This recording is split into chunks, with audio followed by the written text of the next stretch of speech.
This strange 1885 family photo reveals a clue experts can't explain. The rain drummed against the tall windows of the Charleston Heritage Museum as Dr. Rebecca Hamilton carefully lifted another cardboard box from the storage shelf. It was late afternoon on a gray November day in 2024, and she was 3 weeks into cataloging a collection donated by a local estate. Most items were predictable: Civil War letters, faded receipts, Victorian jewelry. But Rebecca approached each piece with the same meticulous attention that had defined her 15-year career as an archivist. She pulled out a leather portfolio, its edges cracked with age, and untied the brittle ribbon holding it closed. Inside, wrapped in yellowed tissue paper, was a large photograph mounted on thick cardboard. Rebecca's breath caught.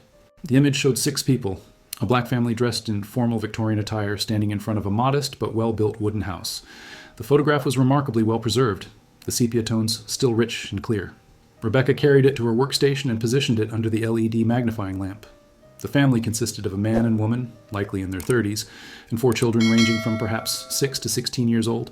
They wore their finest clothes, the father in a dark suit with a watch chain visible across his vest, the mother in a high-collared dress with intricate lace detailing, the children in carefully pressed shirts and dresses. Their expressions were solemn, as was typical for photographs of that era when subjects had to remain perfectly still for long exposures. But something about the image unsettled her. Rebecca had examined thousands of 19th century photographs, and her trained eye could detect when something was deliberately composed versus accidentally captured. She leaned closer, studying each face, each detail of their clothing, the construction of the house behind them. Then she noticed their hands. The father's right hand rested on the shoulder of the oldest boy, but his left hand was positioned at his side with fingers arranged in an unusual configuration. 3 fingers extended, 2 bent inward, thumb pressed against his palm. The mother's hands were clasped in front of her, but not naturally. Her fingers were interlaced in a complex pattern, each digit precisely placed. The children, too, each had their hands positioned in ways that seemed deliberate, almost ceremonial. Rebecca's pulse quickened. She had seen deliberate hand positioning in photographs before, Masonic symbols, religious gestures, even early sign language. But this was different. The patterns were too specific, too coordinated across all 6 individuals. This wasn't random. This was intentional. She reached for her phone and photographed the image, then opened her laptop. Whatever this family was communicating through their hand positions, it had been important enough to preserve in what was likely an expensive photograph in 1885. Rebecca pulled up her research databases, her fingers trembling slightly as she typed. She had stumbled onto something extraordinary, though she didn't yet understand what. Outside, the rain continued to fall, and the museum's fluorescent lights hummed softly in the empty archive room. Rebecca spent the next 3 days consumed by the photograph. She created detailed sketches of each hand position, measured angles, counted fingers, and documented every visible detail. She cross-referenced the image with databases of Victorian photography, Masonic symbols, and period hand gestures. Nothing matched. The patterns were unique, or at least unknown to modern scholarship. On Thursday morning, she decided to consult Dr. James Rivera, a colleague who specialized in African American history in the post-Civil War South. She found him in his cluttered office on the museum's 3rd floor, surrounded by stacks of books and archival boxes. James looked up from his laptop as she entered, his reading glasses perched on his nose. "Rebecca, you look like you haven't slept," he said, concern crossing his face. "I haven't, much," she admitted, placing her laptop on his desk and opening the high-resolution scan of the photograph. "James, I need you to look at something. Tell me what you see." He leaned forward, studying the image carefully. His expression shifted from casual interest to intense focus. After a long moment, he sat back in his chair, removing his glasses. "Where did you find this?" he asked quietly. "In the estate collection. It came with a bunch of other items, nothing particularly remarkable. But look at their hands, James. Every single person is positioning them in a very specific way. It's deliberate." James stood and moved closer to the screen, zooming in on the father's hands, then the mother's, then each child's. His jaw tightened. "Rebecca, I've seen something like this before. Not exactly this, but similar. There were rumors, stories passed down in some African American families, about secret hand signals used during slavery, ways to communicate without words, to identify safe houses, to warn of danger.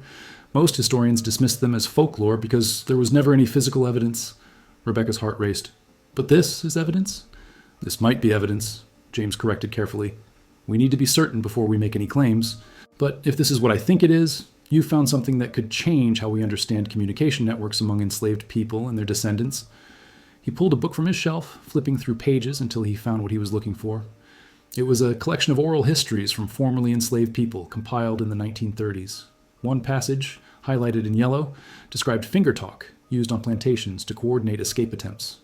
The descriptions are vague, James said, but they mention specific patterns. 3 fingers for north, 2 for danger, crossed thumbs for safe passage. Look at the father's left hand in your photo.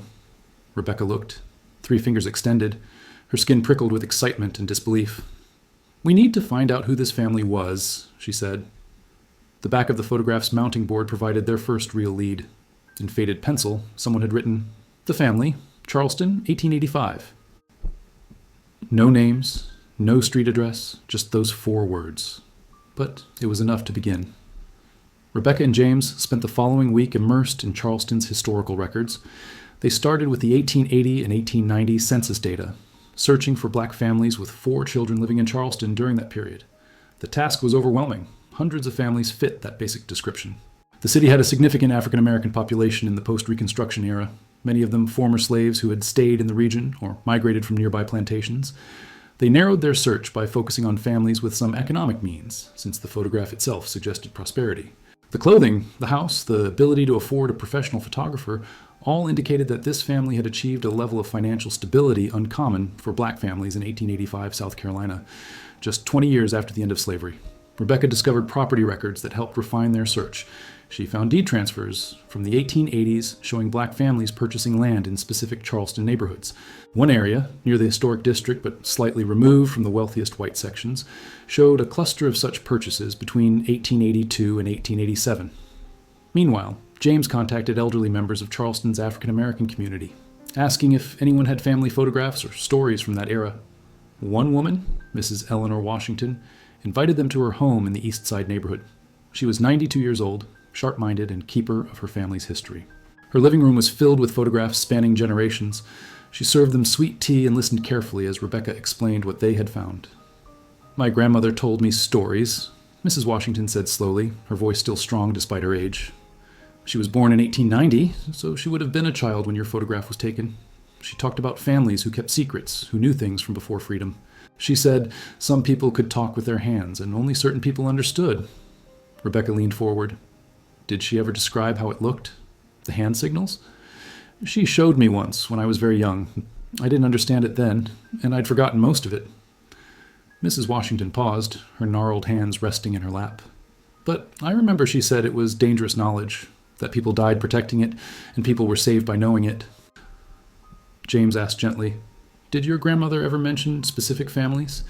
Names of people who carried this knowledge? Mrs. Washington thought for a long moment. There was one name she mentioned several times, a man named Samuel. She said he was a teacher, but not the kind who worked in schools. She called him a keeper of the old ways. I don't know his last name. Grandma never said, or maybe I forgot. It wasn't much, but it was something. A name, a role, a connection to the photograph's mystery. As they drove back to the museum, Rebecca felt the weight of what they were uncovering. This wasn't just an interesting historical curiosity. This was a glimpse into a hidden world of resistance, survival, and solidarity. Rebecca's breakthrough came at 2 a.m. on a Tuesday, 3 weeks after discovering the photograph. She was cross-referencing property deeds with church records from Charleston's black churches in the 1880s. One name appeared repeatedly, Samuel Freeman, listed as a community teacher and benefactor in the records of Mount Zion AME Church.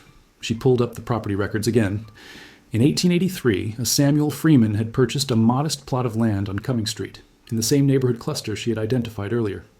The description of the house matched what was visible in the photograph, a single-story wooden structure with a distinctive triangular gable above the front door. Her hands shook as she entered the address into a historical map database. The property still existed, though the original house had been replaced decades ago with a small brick building that now housed a community center. She called James despite the hour. He answered on the 3rd ring, groggy but alert when he heard the urgency in her voice. I found him. Samuel Freeman. I think the man in the photograph is Samuel Freeman. By morning, they were back in the archives, pulling everything related to Samuel Freeman. What they found was remarkable. Freeman had been born enslaved on a rice plantation outside Charleston in 1847. After emancipation, he had worked as a dock laborer, saved his money, taught himself to read and write, and by his 30s had established himself as a literacy teacher for formerly enslaved adults. But the official records only told part of his story.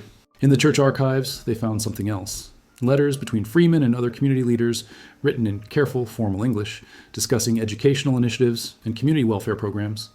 The language was innocuous, but certain phrases repeated too often to be coincidental. extending the hand of fellowship, securing safe passage, teaching the old knowledge to the young. James spread the letters across the reading table. This is coded language. They're not just talking about literacy programs, they're talking about preserving and teaching the hand signals. Rebecca nodded. But why? The war was over, slavery was abolished. Why continue using secret signals? Because freedom on paper doesn't mean freedom in practice, James said quietly. This was 1885, Rebecca. Reconstruction was ending. Jim Crow was beginning. Black people were being lynched, their property stolen, their rights stripped away through legal manipulation and violence. If you needed to warn someone about danger, identify who could be trusted, coordinate community protection, you'd need a way to communicate that couldn't be intercepted or understood by hostile authorities. Rebecca looked again at the photograph, seeing it with new understanding. The Freeman family wasn't just posing for a portrait, they were documenting their knowledge, creating a permanent record of signals that might otherwise be lost. Each hand position was deliberate, each pattern meaningful. We need to decode what they're saying, Rebecca said. Every hand position in this photograph is telling us something specific. Samuel Freeman was a teacher. This photograph is a lesson. Rebecca and James assembled a small team of experts. Dr. Patricia Holmes, a linguist specializing in nonverbal communication, Marcus Thompson, a historian who had studied Underground Railroad documentation, and Jennifer Kim, a digital imaging specialist who could enhance and analyze every detail of the photograph. They converted one of the museum's conference rooms into a research hub, covering the walls with enlarged prints of the photograph and detailed diagrams of each hand position. Jennifer's enhancement work revealed subtleties invisible to the naked eye. The precise angle of each finger, slight variations in pressure where fingers touched, the specific positioning of thumbs. Patricia approached the analysis systematically. If this is a communication system, she explained, it would need internal logic, consistency. We should look for patterns across all 6 individuals. Are certain positions repeated? Do the children mirror the parents or show variations? They discovered that the father's hands used 5 distinct finger configurations, 1 on each hand. The mother's hands showed 4 different patterns. Each child displayed between 2 and 3 unique positions. In total, the photograph contained 18 separate hand signals. Marcus cross-referenced these patterns with documented Underground Railroad symbols, quilts, songs, architectural markers. Some researchers had theorized that hand signals existed alongside these other communication methods, but evidence had always been circumstantial. Look at this, Marcus said, pointing to the father's left hand. 3 extended fingers pointing slightly upward. In the oral histories, James found 3 fingers represented north, or freedom. In his right hand on the boy's shoulder, the thumb is pressed between the index and middle finger. That's a protective gesture in several documented African communication systems. Patricia added, the mother's interlaced fingers. This isn't a casual clasp. Count the visible finger segments. 7 on the left side, 5 on the right. Those could be numerical codes, coordinates, dates, addresses. Jennifer projected an overlay onto the photograph, highlighting each hand position with a different color. The visual pattern that emerged was stunning. The signals formed a kind of visual language, each family member contributing specific pieces of information. They're not just preserving the signals, Rebecca said, her voice filled with awe. They're transmitting a specific message. This photograph is a map, an instruction manual, and a historical document all at once. Over the next 2 weeks, the team painstakingly decoded each element. The father's signals indicated directions and safe locations. The mother's hands contained what appeared to be numerical information, possibly dates or addresses using a base 5 counting system. The children's positions were simpler but equally important. Warnings, identifications of trustworthy individuals, and markers of community connection. But one element remained maddeningly unclear. The youngest child, a girl of perhaps 6 or 7, held her hands in a position none of them could interpret. Her right hand was raised to chest level, fingers curved in a specific shape, while her left hand was hidden behind her back. This is the key, Rebecca said, staring at the child's image. I can feel it. Everything else makes sense within the system we've identified, but this position doesn't fit any pattern we've found. James leaned back in his chair, rubbing his tired eyes. Maybe it's not a standard signal. Maybe it's personal, specific to the Freeman family or this particular message. Rebecca picked up her phone. Mrs. Washington, we need to talk to her again. Mrs. Washington welcomed them back into her home on a cold Saturday morning. Rebecca had brought high-resolution prints of the photograph, particularly focused on the youngest child's hand positions. The elderly woman put on her reading glasses and studied the images carefully. This child, Rebecca said gently, pointing to the little girl, her hand position doesn't match anything else in the photograph. Do you think your grandmother might have mentioned anything about children's signals or family-specific gestures? Mrs. Washington was quiet for a long time, her fingers tracing the outline of the child's raised hand. When she finally spoke, her voice was distant, as if reaching back through decades of memory. My grandmother had a saying. She used it when she wanted to tell me something important, something she didn't want others to understand. She'd say, "The smallest hands carry the biggest truths." Mrs. Washington looked up at them. She told me that during slavery, children were often used as messengers because white people didn't pay attention to them. They'd assume children were just playing, making random gestures, but the children were carrying messages between adults who couldn't risk being seen together. Rebecca felt her pulse quicken, so the child's signal might be the most important part of the message. Or the most dangerous, James added quietly. Mrs. Washington stood slowly and walked to a bookshelf in the corner of her room. She pulled out a worn Bible, its leather cover cracked and faded. This belonged to my grandmother. She marked certain pages, wrote notes in the margins. I never understood most of it, but maybe you will. She opened the Bible to a page near the back, in the book of Revelation. In the margin, drawn in careful pencil, was a small sketch, a hand with fingers curved in a specific position. It looked remarkably similar to the youngest Freeman child's raised hand. Rebecca's breath caught. "What does the text say?" "On this page," James read aloud, "and I saw another angel ascending from the east, having the seal of the living God. And he cried with a loud voice to the four angels, to whom it was given to hurt the earth and the sea, saying, Hurt not the earth, neither the sea nor the trees, till we have sealed the servants of our God in their foreheads." Mrs. Washington nodded slowly. My grandmother said her people used Bible verses as codes. The book, chapter, and verse numbers could mean addresses or dates, and the content of the verse would tell you what kind of place it was: safe, dangerous, a hiding spot, a meeting place. Patricia, who had accompanied them, quickly pulled up a digital concordance on her tablet. Revelation, chapter 7. If we treat the chapter as a street number and the verse as a building number. Marcus was already pulling up historical Charleston maps on his phone. Chapter 7, verse 3. In 1885, that could correspond to... He zoomed in on a section of the map. There, 7 Chalmers Street. It existed in the 1880s, in the heart of the black commercial district. Rebecca felt the pieces clicking into place. The child's hand signal isn't just a message. It's a location marker. She's pointing the way to something hidden at that address. "But what?" James asked. "The building's long gone. The street's been redeveloped multiple times." Mrs. Washington closed the Bible carefully. "Before my grandmother died, she told me one more thing. She said Samuel Freeman's family had buried something important, something that couldn't be found until the right time came. She said, when the children of freedom are ready to remember, the smallest hands will show them where to look." Rebecca stared at the photograph, at the little girl's careful gesture, and felt the weight of 140 years of hidden history pressing down on her. Whatever Samuel Freeman had buried at 7 Chalmers Street was meant to be found, but only by those who understood the language of the photograph. "We need to find out what's at that location now," she said, "and we need to figure out how to look beneath it." The modern address of 7 Chalmers Street was now part of a small public park, a half-acre green space with benches, a playground, and old oak trees that had witnessed more than a century of Charleston's transformation. The park had been established in the 1960s, after a fire destroyed the original buildings that had stood there. Rebecca and James obtained permission from the city's Historical Preservation Office to conduct a ground-penetrating radar survey of the site. They explained it as routine archaeological assessment, which was true, if incomplete. They didn't mention the photograph or the hand signals, not yet. Some discoveries needed to be confirmed before they could be shared. On a crisp December morning, a team of archaeologists arrived with their equipment. Dr. Raymond Pierce, who led the university's archaeology department, had agreed to supervise the survey personally.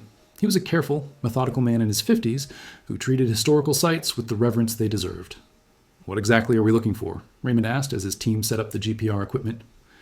"We're not entirely sure," Rebecca admitted. "Historical records suggest that this location was significant to the African American community in the 1880s, but we don't know why. We're hoping the radar will show us if there are any structural remnants or anomalies beneath the surface." The GPR cart moved slowly across the park, sending electromagnetic waves into the ground and recording the reflections. On a monitor, the subsurface features appeared as variations in signal strength. Areas of disturbed soil, buried objects, or architectural remains showed as distinct patterns.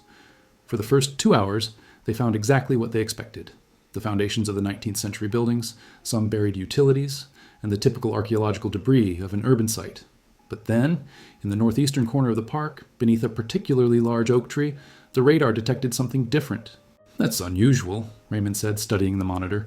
"There's a void space about 6 feet down, rectangular, roughly 4 feet by 3 feet. And it's lined with something, brick, maybe, or stone. Whatever it is, it's man-made and deliberately constructed." James looked at Rebecca. "A vault.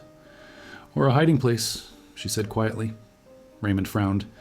The city will need to approve any excavation. This could take weeks, maybe months. But Rebecca had already thought of that. What if it's not archaeological? What if it's a public safety issue? Old underground structures can collapse, especially in this climate. Sinkholes, subsidence? The city takes those concerns seriously. Raymond understood immediately.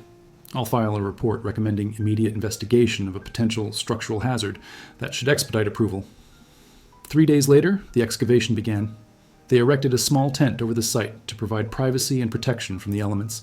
A careful team of archaeologists removed soil layer by layer, documenting everything as they went deeper. At 5 feet down, they hit brick, a small vaulted chamber beautifully constructed with mortared brick walls and a sealed stone cap. The craftsmanship was exceptional, far beyond what would be expected for a simple storage cellar. This was built by someone who knew what they were doing, Raymond said, examining the brickwork, and built to last. The mortar is still intact after nearly 140 years. They cleared the soil from the stone cap, revealing a surface that was smooth and carefully dressed. And there, carved into the stone in neat letters, was an inscription. For those who remember the old ways. SF, 1885. Samuel Freeman. Rebecca's hands trembled as she photographed the inscription. They had found it. After months of research, after decoding the photograph, after following the trail of hand signals and historical fragments, they had found Samuel Freeman's hidden vault. "Let's open it," James said, his voice thick with emotion. Raymond nodded to his team. Using careful, deliberate movements, they pried up the stone cap, the ancient mortar cracking after more than a century. The cap was heavy, requiring 4 people to lift it. As they set it aside, Rebecca shone her flashlight into the darkness below. Inside was a metal box, still intact, wrapped in oilcloth that had protected it from moisture. Beside the box were several smaller packages, also wrapped in protective material. The preservation was remarkable. Samuel Freeman had understood that whatever he was hiding needed to survive far into the future. They lifted the metal box out carefully, treating it with the reverence it deserved. In the shelter of the tent, under controlled conditions, Rebecca and James opened it. Inside were documents, dozens of them. Letters, maps, drawings, and what appeared to be a comprehensive manual, all written in careful handwriting, all dealing with the same subject, the secret communication system used by enslaved people and their descendants. But there was more, much more. And what they found would rewrite the history of resistance, survival, and hope in the American South. The documents were transferred to the museum's climate-controlled conservation lab, where Rebecca and a team of specialists spent the next week carefully unfolding, photographing, and transcribing each page. What emerged was staggering in its scope and significance. Samuel Freeman had created what could only be described as an encyclopedia of resistance. The main document, bound in leather and spanning nearly 200 pages, was titled A Manual of Silent Speech for the Preservation of Freedom and the Protection of Our People. The manual was divided into sections. The first contained detailed illustrations of hand signals, hundreds of them, far more than Rebecca and her team had initially imagined. Each signal was drawn precisely, with notes on its meaning, context of use, and regional variations. Freeman had documented signals for directions, warnings, identifications, numbers, locations, and even complex concepts like trusted friend, informant, safe until dawn, and children hidden here. "This is extraordinary," Patricia said, carefully turning the pages with gloved hands. "This isn't just a communication system. It's a complete language. It has grammar, syntax, even dialectical variations. Freeman documented signals from Virginia, the Carolinas, Georgia, and Alabama. He was collecting and standardizing information from across the entire South." The second section contained maps, hand-drawn but remarkably accurate maps of Charleston and surrounding areas, with locations marked using the hand signal code. Safe houses, meeting places, hiding spots, routes out of the city, places where sympathetic white allies could be found, all meticulously documented. James studied one map intensely. These locations, some of them are well-known Underground Railroad sites, but others aren't in any historical record I've seen. If we could verify these, we'd be filling enormous gaps in our understanding of how the Freedom Network actually functioned. The third section was perhaps the most moving.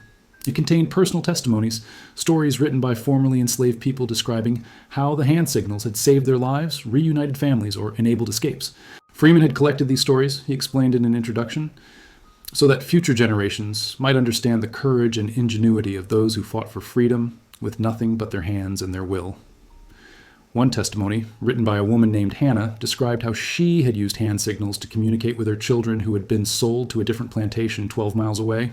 For 3 years, she had managed to see them twice a year at regional market days, and through the signals, they had coordinated information, shared news of family members, and maintained their bond despite forced separation. Another testimony, from a man named Isaiah, described how he had escaped from a plantation in 1863 and made his way north using only hand signals to identify safe houses. I could not read the written word, he wrote, but I could read the language of hands, and it spoke to me as clearly as Scripture, guiding me from darkness into light. But it was the fourth section that took Rebecca's breath away. It was titled, "The Network of Watchers, a record of those who carry the knowledge forward." This section contained names, hundreds of names, organized by city and region. Beside each name was a brief description. Keeper of the Eastern Signals, teacher of the old ways, safe house provider, document carrier. Freeman had documented an entire covert network of individuals who had committed to preserving and teaching the hand signal system. "This isn't just historical documentation," Rebecca said, her voice trembling. "This is evidence of organized resistance continuing 2 decades after the war ended. Freeman wasn't working alone. He was part of a structured, sophisticated network of people who understood that the fight for true freedom wasn't over." Marcus pointed to one entry. "Look at the dates. Some of these people were still active in the 1890s, early 1900s. This network might have continued well into the 20th century. But the most important discovery was in the final pages of the manual. Freeman had included a message addressed specifically to whoever found the documents. To the finder of these words, "If you read this, then enough time has passed that these truths can be told safely. I write this in the year 1885, 20 years after slavery's end, but in a time when freedom remains fragile and incomplete. We who remember the old ways preserve them not from nostalgia, but from necessity. The hand signals that guided our people to freedom in the darkest days must be remembered, so that future generations understand the depth of our struggle and the ingenuity of our survival. I have buried these documents with the hope that they will be found when our descendants are truly free. Free to know their history without fear, free to honor those who came before, free to understand that resistance takes many forms, and that even the smallest gesture can carry the weight of liberation. If you have found this, you have learned to read the language my family speaks in the photograph that lies with these papers. You understand that we do not merely pose for a picture. We teach, we remember, and we pass forward the tools of survival. Tell our story, not as one of suffering alone, but as one of brilliant, creative resistance. Tell how we spoke in silence, how we organized in secret, how we saved each other with nothing but our hands and our unbreakable will. Tell how we were never helpless, never passive, but always fighting, in ways large and small, for the freedom we were denied. This is our legacy. Guard it well and share it when the time is right." Samuel Freeman, December 1885. Rebecca set down the document, tears streaming down her face.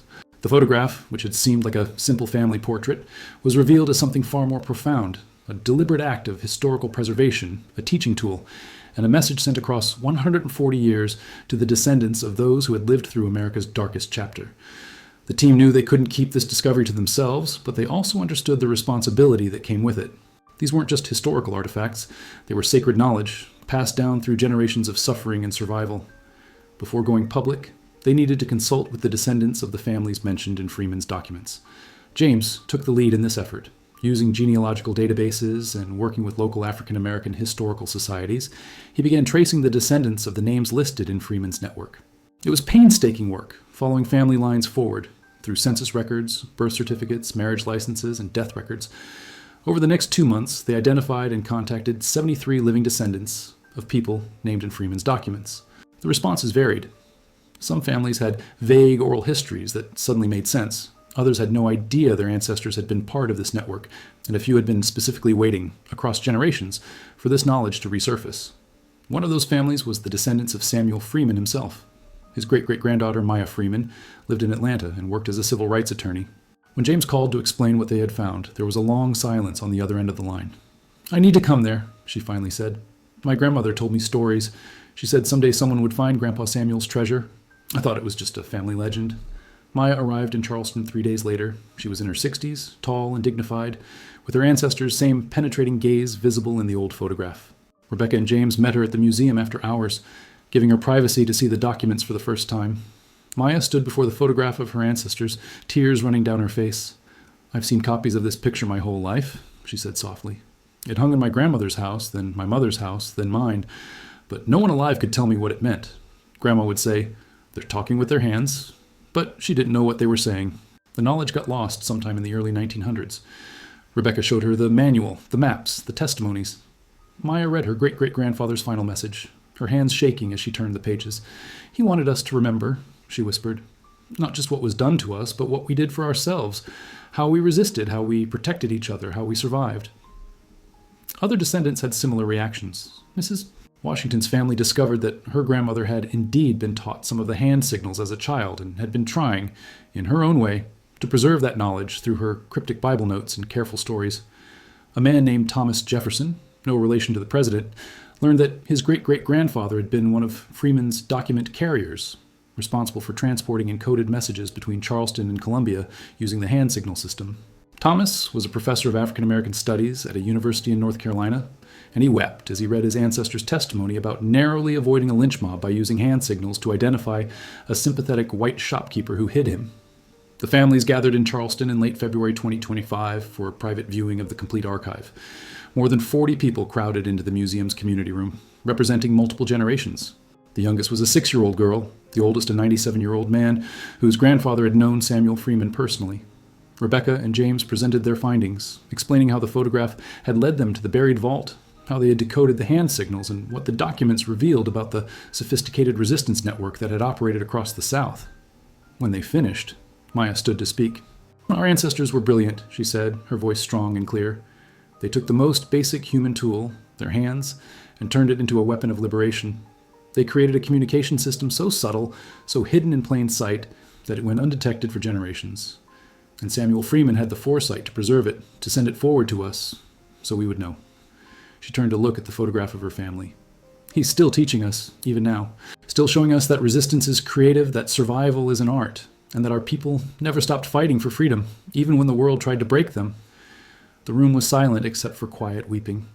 These were tears of grief for what had been suffered, but also tears of pride for what had been achieved, and tears of gratitude that the story had finally been recovered and could now be told. An elderly woman named Dorothy raised her hand. "What happens now? What do we do with this knowledge?" Rebecca looked at James, then at the assembled descendants. "That's not our decision to make," she said. "These are your ancestors, your history, your legacy. We're here to help preserve and document it, but you should decide how it's shared with the world." The families talked late into the night, debating, discussing, sometimes disagreeing, but ultimately coming to a consensus. They would share the discovery publicly, but they would do so on their terms, with their voices leading the narrative. They would ensure that Samuel Freeman's story wasn't just about what had been done to enslaved people, but what enslaved people had done for themselves.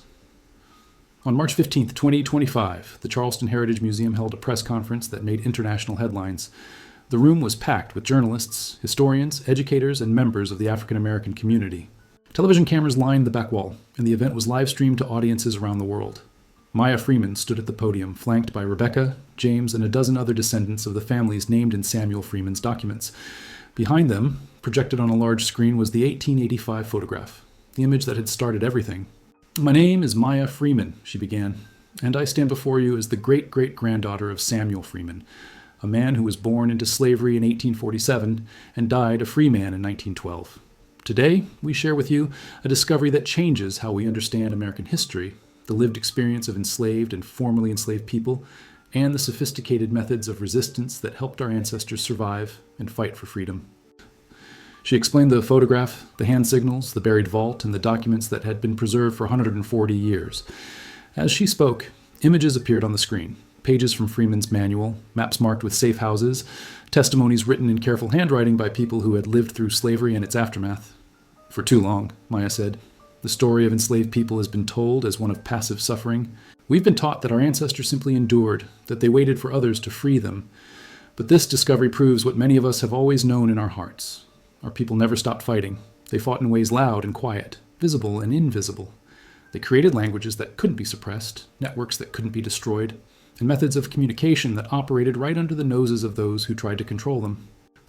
Rebecca then presented the academic findings, the linguistic analysis of the hand signal system, the archaeological evidence from the vault, the historical documentation of the network that Freeman had recorded.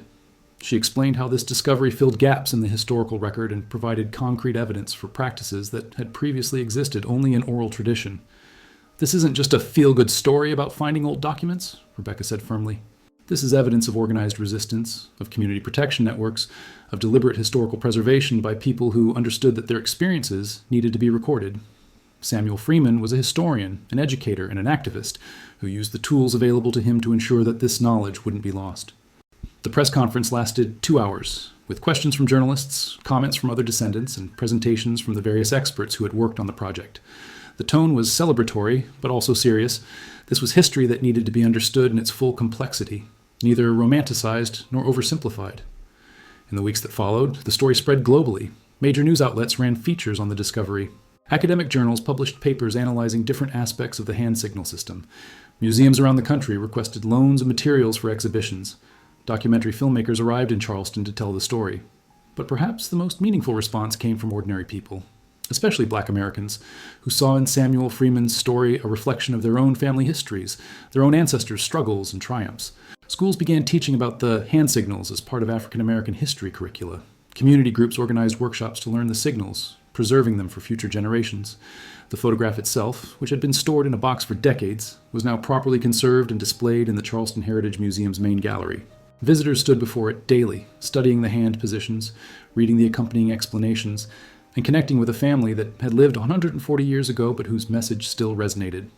Rebecca often stood in the gallery watching visitors engage with the photograph. She thought about Samuel Freeman sitting for this picture in 1885, carefully positioning each family member's hands, encoding a message that he hoped someone, someday, would understand. He had trusted that the future would be ready to receive his gift. One afternoon, a young black girl, perhaps 8 years old, stood before the photograph with her mother.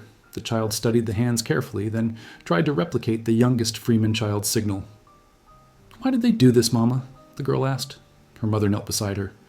"Because they were strong and smart, baby. Because they found ways to protect each other when the world was cruel. And because they wanted us to remember that our people were never helpless. We were always fighting, always surviving, always finding ways to be free." The girl nodded solemnly, her small hand still held in the signal position. In that moment, Rebecca understood that Samuel Freeman's mission had succeeded. The knowledge had been preserved, the story had been told, and a new generation was learning about the brilliant, creative resistance of their ancestors. That evening, as Rebecca locked up the museum, she paused one last time before the photograph. Samuel Freeman looked out at her with his steady gaze, his hands positioned in their coded message. After 140 years of silence, he was finally being heard. "Thank you," she whispered to the image. "Thank you for trusting us with this. Thank you for showing us how to remember." The photograph offered no reply, but none was needed. The hands spoke volumes, across time, across generations, across the vast distance between 1885 and 2025. They spoke of survival, resistance, love, and an unbreakable determination to be free. And now, at last, the world was listening.